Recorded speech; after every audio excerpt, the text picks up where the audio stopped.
welcome to this parts presentation. As those who've been designing PCBs for a few years know, there are three key elements to designing PCBs. You need some symbols for your schematics, you'll need footprints for your PCB, and you'll need to be able to produce a nice bill of material. And to be able to do that efficiently, consistently with high quality, you can use a tool like the parts application that I'm about to demonstrate for you. Okay, so this is what the parts application looks like. It's compatible with my Microsoft Access databases and MySQL databases.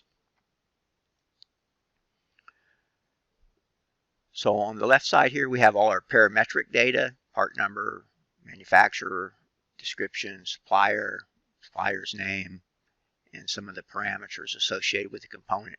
On the right side, we have data at the top that pertains to the schematic symbol, and then we have footprints, up to 3 different footprints, and we have a place to store a CAD model, which is a step model, or it could be other drawings too. It could be step models, SolidWorks, Parasolid, DFX, whatever you'd like to store there.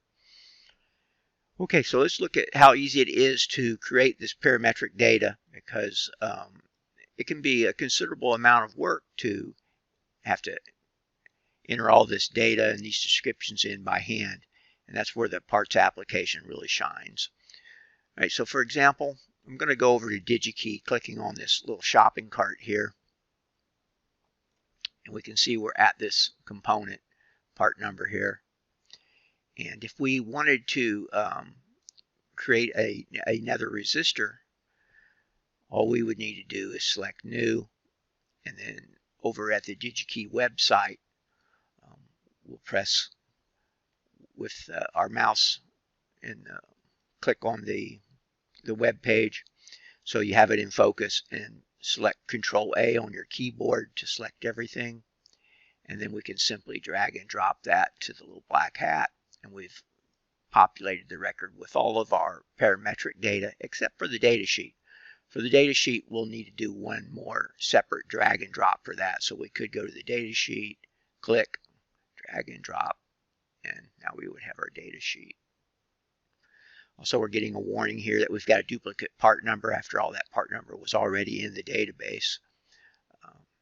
The goal here was to show you how simple and easy it would be to gather the parametric data without any typing. Now notice we didn't assign the footprint or the symbol when we created this new part.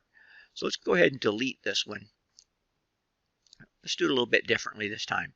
So we've selected a 0603 resistor here, and this time we'll select Make Like, and we're going to reuse the same symbol and footprint because we're creating another 0603 resistor.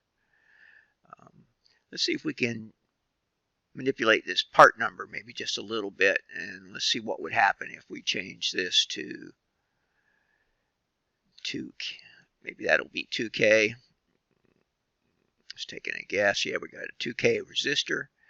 So now that we've got that, again, we can do a Control A at DigiKey. We could drag and drop to the hat, but I just want to also demonstrate that you could just right click and copy. You can go to the hat, right click, and paste.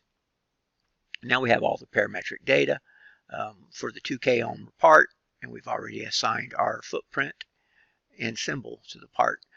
So we'll go ahead and save that, and we'll see that in our components panel, if we do a refresh, we'll see that new 2K part there with its footprint and symbol ready to be put into our project or into our design. You just drag and drop that out of there. Anyway, that's how simple it really is using the parts application to maintain your library. Using Make Like is very powerful because the majority of your components in your library are going to be resistors and capacitors. So you can very quickly and easily, within a few seconds, add resistors and capacitors to an existing database library using the parts application. If you'd like to give the parts application a test drive, you can just go over to PCBparts.blogspot.com.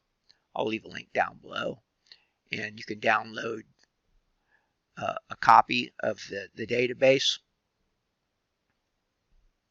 Just select the download tab and look for the download arrow.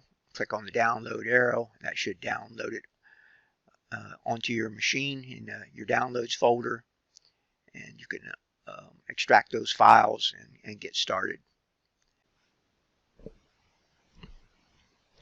Also, I'd like to point out, if you would like to receive a free, no-hassle demonstration of using parts, you can always contact me over at PCBpartsblogspot.com. Just click on the contacts tab, fill in your username and email address, and I'll get back to you. Thank you for watching the video.